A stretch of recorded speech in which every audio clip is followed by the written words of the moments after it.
I never expected my life's work in archaeology to lead me into the path of something so utterly unearthly. But the day we stumbled across that bizarre mechanism, I realized there are secrets buried in the ground that defy every comforting explanation I used to cling to. Even now, months later, I can't walk through a quiet corridor without feeling that unsettling pulse vibrating through my thoughts, whispering that we've uncovered something beyond our grasp. Did I really witness that faint glow and humming metal? Or is my mind desperately trying to rationalize the impossible? Before all this, I was a firm skeptic about extraterrestrial artifacts. Like so many others, I read about alleged UFO sightings, like that famous Tehran incident back in 1976, where a military pilot claimed to chase an unidentified craft. But I shrugged it off as either mechanical error or a misinterpretation of natural phenomena. I believed, wholeheartedly, that every strange story had an ordinary explanation. But then we found something the textbooks never prepared us for. Something so old it challenged carbon dating techniques, and so alien that none of our reference databases recognized its composition. We were on a routine survey of a remote dig site in the eastern Pamir region, far from any major city or established excavation. Our permit had come through after years of red tape, mostly because no one thought the area held much more than ordinary Bronze Age artifacts. The biting wind-up in those high-altitude valleys rattled my senses the moment we arrived, as though warning me this place wasn't meant for prying eyes. Despite our initial frustrations, frozen ground, limited supplies, a radio that kept cutting out, we pressed on. That's what archaeologists do, right? We dig, we theorize, and we keep going until we find evidence to confirm or refute our hypotheses. On our second week, we noticed a set of unusual stone alignments, half buried under years of rubble and sediment. At first, I chalked it up to natural rock formations, but the more we cleared the debris, the clearer it became. These stones had been deliberately arranged in a circular pattern. A local guide insisted we leave them alone, muttering local legends about the stones that sing. Naturally, I dismissed it as superstition. Then came the first pulse. That intangible wave rippled through the air and knocked out our portable generator. The rest of the team looked at each other in disbelief. When the lights flickered back on, our instruments showed a massive energy spike, one that shouldn't exist in such an isolated place. No official record hinted at a power source hidden in these parts of the mountains. It was too remote for old Soviet bunkers and too far from any known testing ground. We double-checked the data, but the numbers were undeniable. Something was emitting a steady current from beneath those stones. I felt a contradictory surge of excitement and dread. I wanted to believe we'd just made a groundbreaking discovery, yet the rational side of me screamed this shouldn't be possible. Whatever was buried here was older than any modern civilization, so how could it still be active? We excavated further, prying open a narrow passage that led us into a crumbled chamber. The stench of stale air and damp stone made my stomach turn, as though it were a tomb that had never been meant to see daylight again. Our flashlights caught glimpses of cryptic markings along the walls, swirling lines and geometric shapes that made little sense. Then we saw the mechanism itself. At first it looked like an enormous ring of blackened metal, but as we approached, it glinted with an otherworldly sheen, reflecting a faint, pulsing glow from somewhere inside its center. A hush fell over us, each person caught between curiosity and the primal instinct to run. I crouched down, brushing away centuries of grime. That's when I noticed the inscriptions, hundreds of minuscule symbols etched into the metal, each one unlike anything I'd studied. They reminded me of star charts, only they were twisted into patterns that made no spatial sense. Our lead engineer tried to capture footage on his handheld camera, but every time he hit record, the feed turned to static. Official agencies often dismiss talk of electromagnetic interference at supposed UFO sites, but what I saw that day offered no easy explanation. It was right there, a real phenomenon I could touch, tangibly pulsing under my fingertips. Our communications with the outside world kept cutting out, leaving us feeling isolated in that claustrophobic space. I remember a single moment of clarity, hearing my own pulse in my ears, thinking, should we have come here at all? It was a moment of raw panic. I realized that if something went catastrophically wrong, no one else would know what happened to us. Yet my obsession overrode my fear. We had to keep going. We had to see what lay at the heart of that ancient device, even if it meant venturing deeper into what we were never supposed to unearth. Late that evening, as the mountain winds howled outside our tents, I couldn't shake the feeling that our presence had awakened something. Our radios sputtered nonsense transmissions, half-words and static-laced whispers that made no linguistic sense. Sleepless, I paced around the site, shining my flashlight at shadows that seemed to shift at the edges of my vision. One of the interns swore she saw footprints circling our camp, larger than any human tracks. By morning, half our team was spooked, and the other half was doggedly intent on discovering more. None of us realized just how dangerous that longing for answers would become. When dusk fell again, I returned to the chamber. My heart pounded against my ribs. The mechanism's glow pulsed in slow, rhythmic beats, as though alive. I paused, questioning everything I'd believed about our planet's quiet isolation. How had no one found this before? Or perhaps someone did long ago and fled in terror, sealing the entrance so no one would ever disturb it again. Then, just as I reached out to touch the cold metal, the lights flickered, and I heard it, a faint sound echoing through the stones. And that's when we heard the first whisper. The whisper we heard in the chamber intensified so suddenly that every hair on my body stood on end. At first I thought it might be feedback from our radios, some glitch in the static, but then a brilliant flash lit up the ancient metal ring. For one trembling moment, the entire device pulsed with an otherworldly glow. My heart pounded in my chest as a low rumble echoed through the chamber, making me believe foolishly that we'd somehow activated the alien mechanism. That rush of adrenaline almost sent me reeling with excitement. We'd made contact, I thought, and this artifact was about to reveal all its secrets. But just as fast as it flared to life, the glow receded, and a wave of silence swept through the dig site.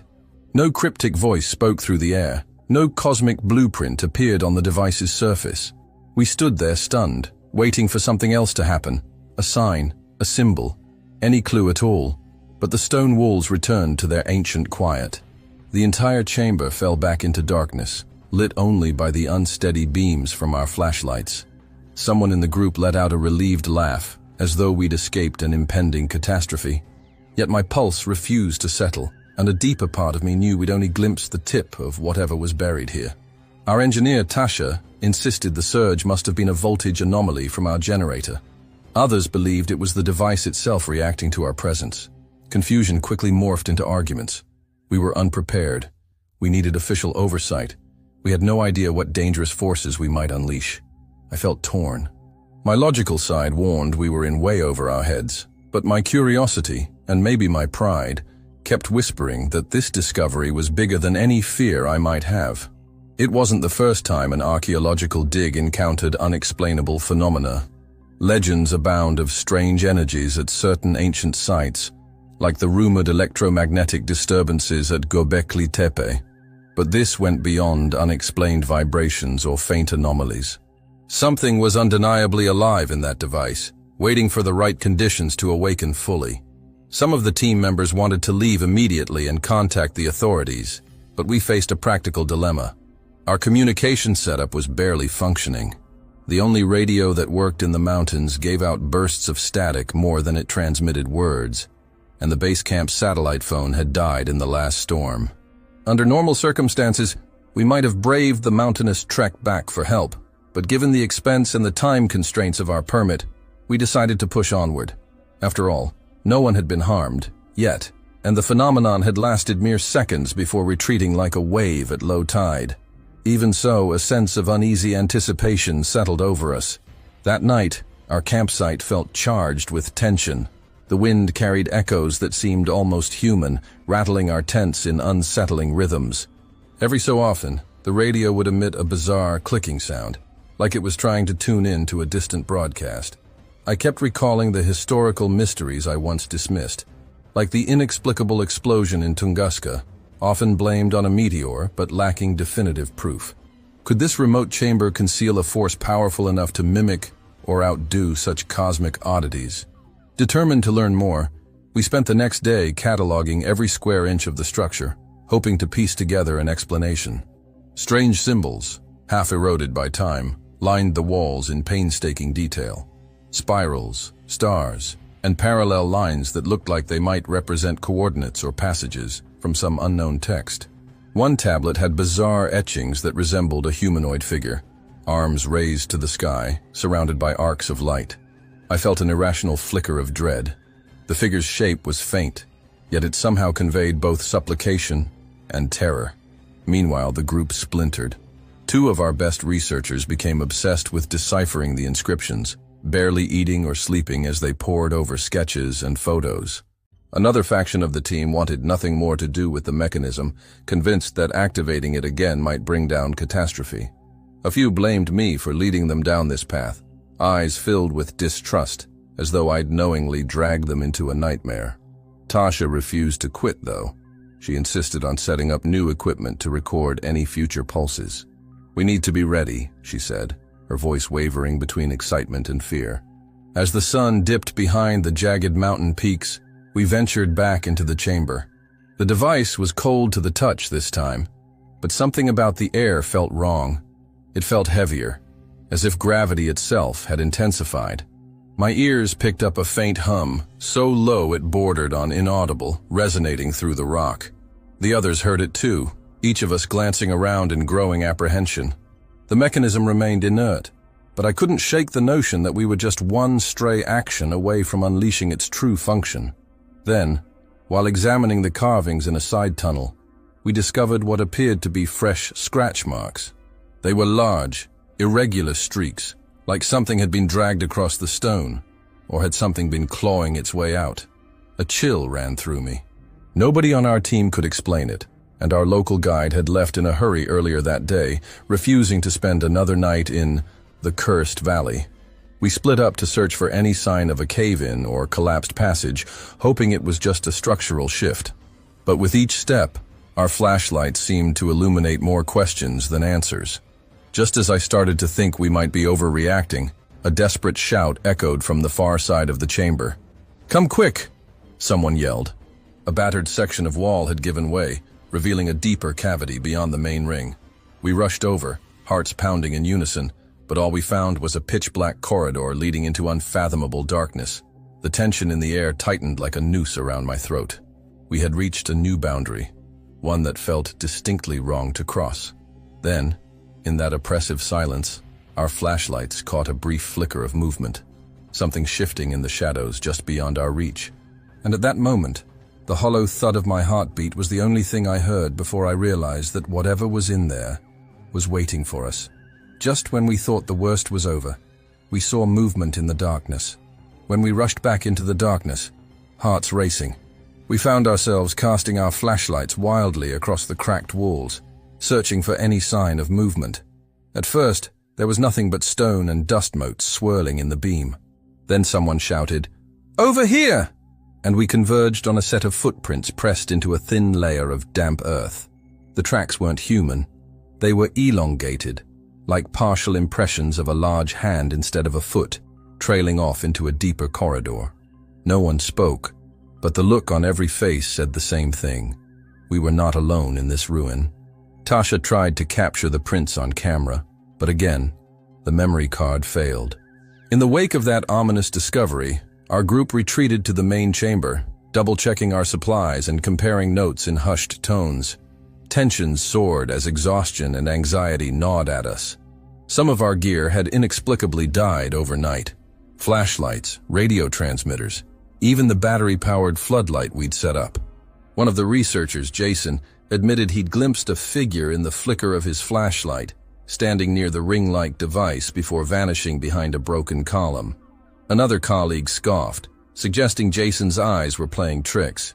But judging by the tremor in Jason's voice, he believed what he saw. By morning, we realized we were missing one of our local helpers, a strong young man named Rizwan who'd been carrying supplies. We searched the hillside, the path down to our base camp, every pocket of the dig site. Nothing. It was as though he'd simply walked away in the middle of the night, or been taken. I could see dread etched on every face, especially Tasha's. She half joked that we might be dealing with one of those clandestine military experiments, the sort that official records never confirm. It reminded me of the old rumors surrounding Project Rainbow, an alleged government test in the 1940s rumored to involve invisibility. That was widely debunked, of course. But after what we'd seen here, who knew what boundaries had been crossed? In our scramble for answers, we dug through an ancient storage alcove adjacent to the main ring. Buried beneath chunks of fallen stone, we discovered a set of moldering crates that didn't fit with the rest of the relics. To our astonishment, each crate bore symbols indicating they were from different eras, some from the 19th century, others far more modern. Inside, half-rotted documents and peculiar scraps of metal told fragments of a story that spanned generations. One battered notebook had a faint NASA emblem on the cover. The pages mentioned a remote sensor experiment and anomalies in cosmic microwave background patterns, but the descriptions were cut off mid-sentence, as if whoever wrote them had to stop in a hurry. It left us reeling. How could NASA documents end up sealed in an ancient chamber halfway across the world? Meanwhile, the device's pulsing had grown more insistent. Though still faint, it echoed in the air often enough that it made it impossible to rest. Some of us reported hearing it hum even outside the chamber, like a heartbeat carried on the wind. Or perhaps that was our imagination playing tricks. Paranoia had set in. Factions began to form. Tasha and a couple others demanded we push deeper, convinced we had to find out who left those footprints and how NASA was connected. Others argued we should gather what we had and flee, ignoring any official channels to expose the truth ourselves. After all, if the authorities were involved, who could we trust? Emotions ran high. There was shouting, tears, accusations that someone must have known about these crates beforehand. At one point, Jason cornered me, asking if I'd arranged this expedition under false pretenses. The worst part was the flicker of doubt in my own mind. I jumped at the chance to explore this valley, spurred on by obscure references in old travel logs about strange resonances. Did I lead everyone into a trap I couldn't understand? Hoping to rally the team, I suggested we systematically map the newly discovered corridors. That evening, we set up a perimeter in the chamber, triple-checking gear and forming pairs for safety. We carefully advanced into one of the larger passageways, scanning for more footprints or hidden crates. Our flashlights cut through swirling dust, revealing carvings that twisted in alien patterns. In the flicker of light, I swore the lines on the wall shifted, as though the stone itself breathed. When I blinked, they were still again, but each new step forward felt like venturing deeper into something distinctly alive, and it was stirring. 2 hours in, we stumbled on a small subchamber with a collapsed ceiling, likely sealed off for centuries. A single shaft of light seeped through a fissure above, illuminating what appeared to be an altar strewn with more bizarre markings. Atop it lay a rusted metal container. Tasha gingerly opened the lid, revealing twisted gears and a crystalline shard that shimmered in the faint beam. It looked akin to the material used in the ring mechanism outside, only smaller. The shard vibrated ever so slightly in her hand, as if resonating with a distant signal. My gut lurched. If we'd found a smaller piece of the same technology, could it reactivate the main device or intensify its power? Suddenly, a clattering noise echoed from the entrance. I spun around to see the corridor behind us collapsing, a plume of dust rushing forward like a living beast. Tasha scrambled backward, clutching the shard to her chest. All at once, our carefully planned route was blocked by mounds of fallen rock, and a horrifying realization sank in. We were trapped in this labyrinth with no easy path back to the surface. My mind raced with the implications. If the pulses were growing stronger, were we the ones feeding it with our presence? Then came a shrill, inhuman shriek that tore through the dust and rubble. It sounded impossibly close. Every muscle in my body seized, and I saw Tasha's eyes wide with terror. Whatever lurked in these corridors was far from friendly, and now it knew exactly where to find us. We had nowhere to run. Wordlessly, we huddled together, our only option to press deeper and hope there was another exit, or some other salvation, hidden in the darkness. But as the shrieking sound echoed again, my heart pounded with a single desperate thought.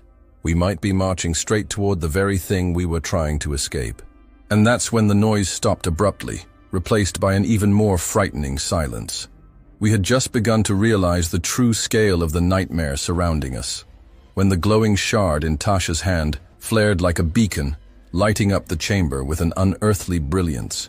The moment Tasha's shard flared into that dazzling alien brilliance, we realized the corridor around us was no longer just ancient stone and dust.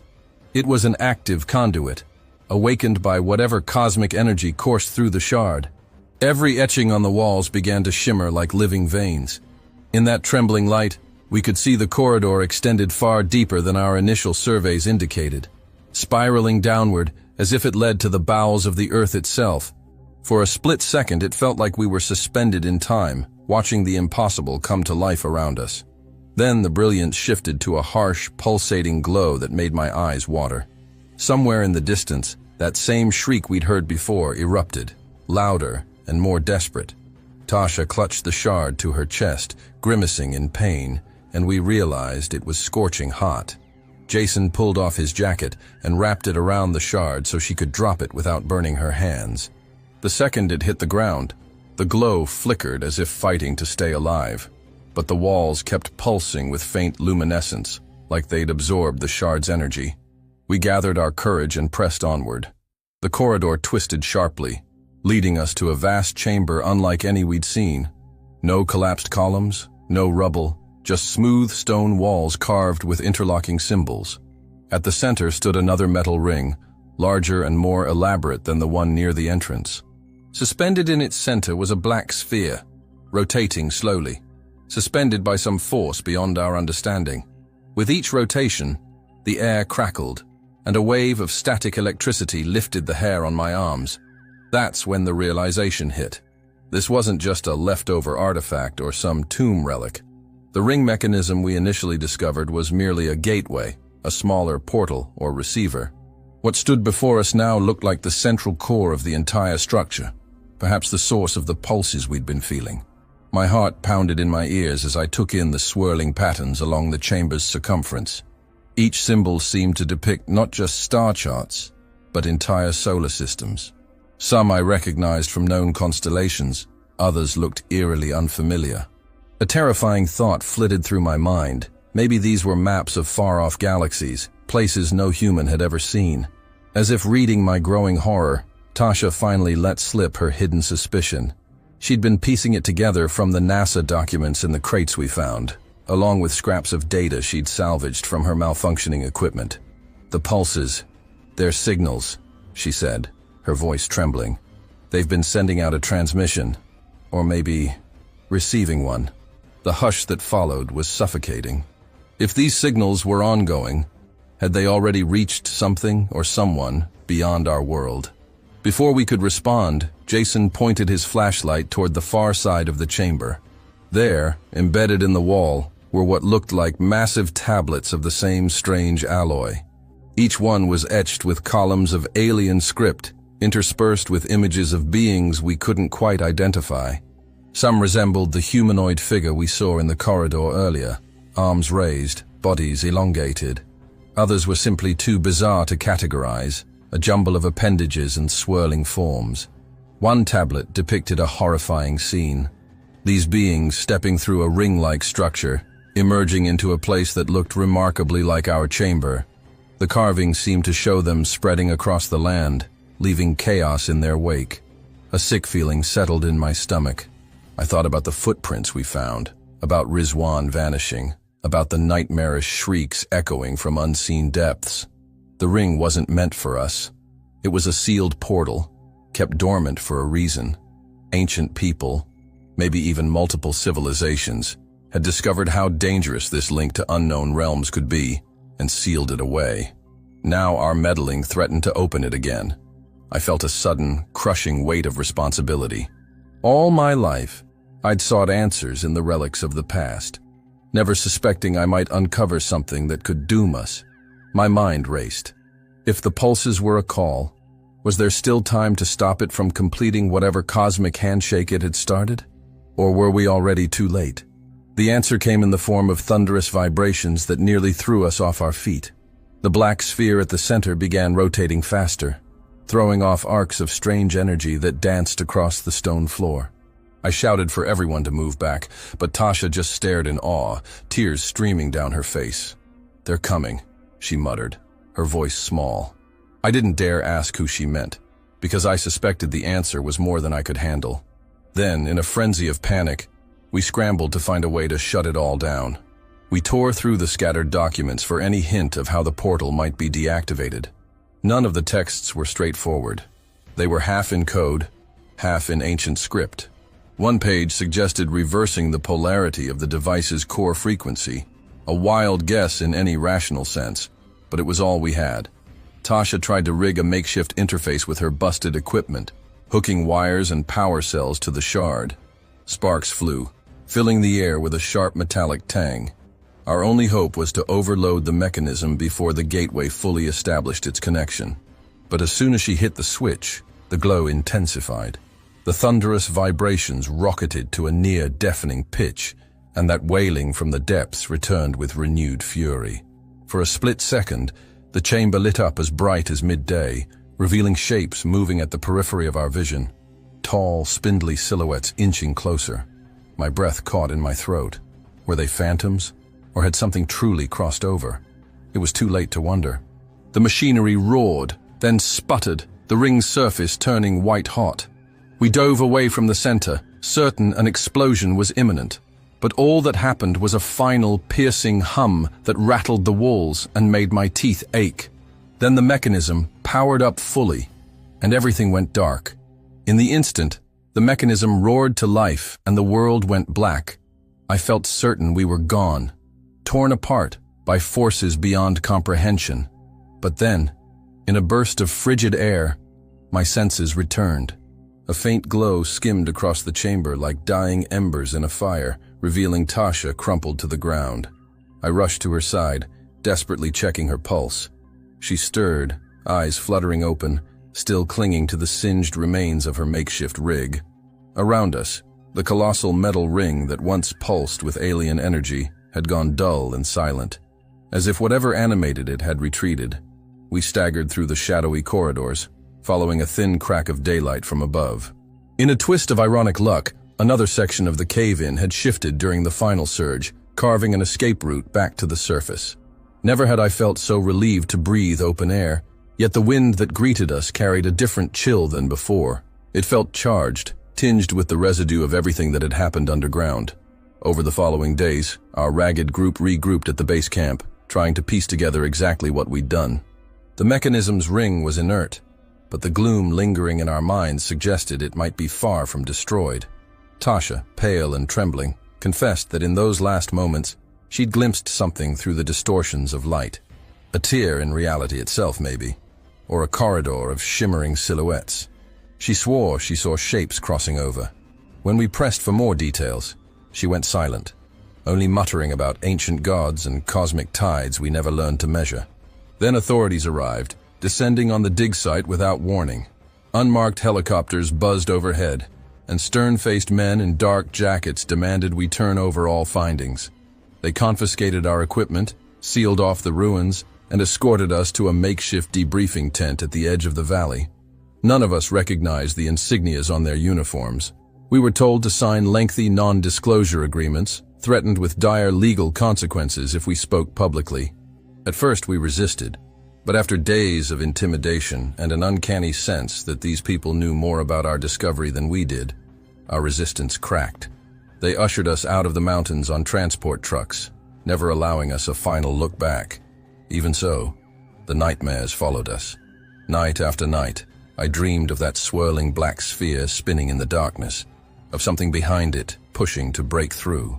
In my dreams, I saw glimpses of colossal figures, spindly arms reaching out from the void. Sometimes I heard voices, a chanting drone that echoed the device's pulse. Tasha called me once, rambling about patterns in the sky that matched the coordinates we found in the tablets. She swore the cosmic alignment was nearly complete. What alignment? I asked. She only repeated one phrase. They're coming. Desperate for answers, I pored over the few scraps we managed to hide from the officials. A single crumpled page from the NASA notebook, and a partial rubbing of the alien runes. Analyzing the scribbles, I saw references to solar flares, gravitational anomalies, events that spike periodically across centuries. It seemed each time these spikes occurred, the ring awakened, broadcasting its call across the universe. The ancients must have known it brought catastrophe, so they sealed it beneath rock and rubble, hoping the world would forget. Yet repeated attempts to tamper with it, by explorers, clandestine agencies, or even well-intentioned researchers like us, kept stirring its dormant power. In the aftermath, our team splintered. Some wanted to blow the whistle to reveal what we discovered. Others, too shaken or perhaps coerced, just wanted to forget and move on. A few quietly disappeared, likely relocated or silenced by the same forces that had swooped in to secure the site. I can't help but wonder if Rizwan ever emerged from those corridors, or if he stumbled into a fate worse than anything we could imagine. Weeks later, I found myself standing on a deserted stretch of road, miles from the nearest settlement, staring at a perimeter fence guarded by armed patrols. Beyond that fence lay the entrance to the valley. It was sealed off behind a massive chain-link barrier draped with warning signs. I asked one of the guards about the dig site, pretending to be lost, but he simply warned me I was trespassing. His cold glare hinted at secrets he'd never share. I turned around, feeling a bitter sting of helplessness. Now, whenever I glimpse a starry sky, I recall the etched diagrams in those ruins, vast clusters of unfamiliar constellations that seem to signal somewhere else. My rational mind insists the ring was only an artifact, an ancient device built by a civilization we don't understand. But I can't shake the dread that this was just one of many such gates scattered across the globe, hidden in the shadows of myths and conspiracies. If that's true, how many more are out there, quietly waiting for the right cosmic alignment to stir them awake? I've spent countless hours trying to convince myself we closed the portal before any real invasion took root, that the inert ring now sleeps once more. But deep down, I sense the transmissions continue in some form, beneath human perception.